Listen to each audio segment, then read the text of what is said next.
right, so everybody keeps asking me, like, where do you get your skateboard molds? Where do you get your longboard molds? Where do you get your round molds? Like, they have everything.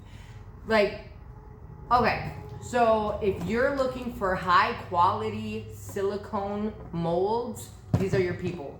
They also have templates and things like that, but I just wanted to let you guys in on this freaking longboard mold. Look at this thing.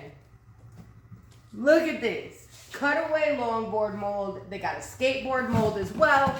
They have everything that you're looking for.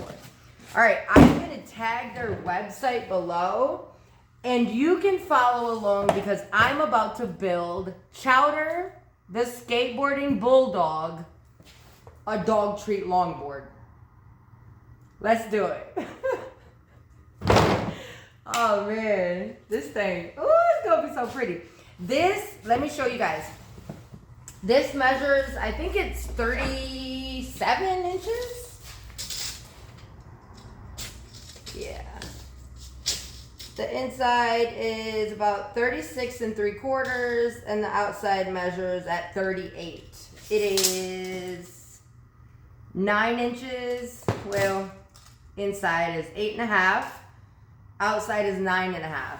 So this thing is gonna be a beast. I was gonna originally do a skateboard for him, but this is the size of the skateboard mold that I have. So we're not gonna do this. I don't think his little big behind will fit on here. So we're gonna do this, and we're gonna see how it turns out. All right, so if you're looking for, like I said, high quality silicone molds, you can find all of those on their website. Like, I'm so excited for this build. Let's go.